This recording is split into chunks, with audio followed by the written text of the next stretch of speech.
Mendekati Idul Adha 1445 Hijriah, pasokan hewan ternak khususnya sapi di rumah pemotongan hewan di Jalan Tembus Mantuil, Banjarmasin Selatan masih sepi.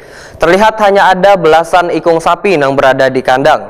Masih sepinya pasokan sapi dari luar daerah lantaran adanya kendala terkait mulai diberlakukannya sistem baru lalu lintas ternak untuk masuk ke Kalimantan Selatan.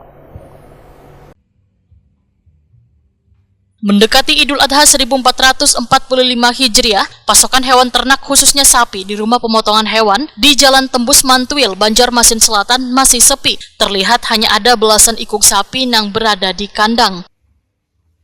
Kepala UPT RPH DKP 3 Banjarmasin, Dr. Hewan Anang Dwi Jatmiko, Wahetakoni Prima TV, jelang tengah hari Selasa 28 Mei 2024 memadahakan masih sepinya pasokan sapi dari luar daerah lantaran adanya kendala terkait mulai diberlakukannya sistem baru lalu lintas ternak untuk masuk ke Kalimantan Selatan. Dr. Hewan Anang Dwi Jatmiko menyatakan target pasokan hewan ternak yang masuk ke Banjarmasin sebanyak 2.500 ikung sapi. Namun hewan kurban ini nantinya kada hanya diletakkan di rumah pemotongan hewan, tapi akan disebar ke kabupaten kota lainnya. Menurut Dr. Hewan Anang Dwi Jatmiko, hingga wahini pasokan sapi yang didatangkan matan luar daerah ke Banjarmasin melalui Balai Karantina Hewan Ternak hanya sekitar 250 ikung. Pada minggu mendatang akan kembali masuk sekitar 800 ikung. Ya, seperti tahun-tahun sebelumnya, Banjarmasin menyiapkan data sapi kurban sekitar 2.500 ya. Tahun kemarin juga 2.500 itu untuk wilayah yang masuk ke Banjarmasin, karena 2.500 ini juga tidak semuanya tersebar di wilayah Banjarmasin, bisa ke kabupaten lain.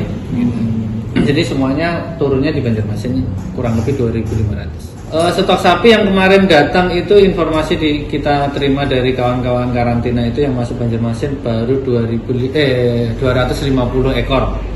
Nah, nanti ini dalam minggu ini atau minggu depan itu masuk sekitar 800 ekor dari Kupang. Oh, Kupang. Ya, jadi RPH menerima panitia kurban yang ingin menyembelih di RPH sendiri. Nanti kita fasilitasi sarana prasarananya. Jadi bawa tim silahkan untuk panitia kurban, sarana prasarana kita akan lengkapi lagi.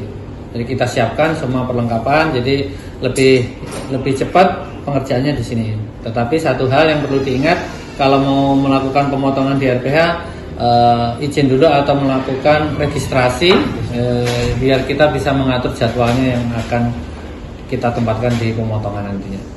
Ada keterlambatan sapi yang datang ya, yang masuk karena terkait masalah lalu lintas ternak, karena sistemnya baru, mungkin dari pelaku usaha agak kebingungan, jadi pengiriman agak tersendat gitu. Tapi menurut kabar itu sudah selesai persoalannya, tadi tinggal nunggu kedatangannya saja.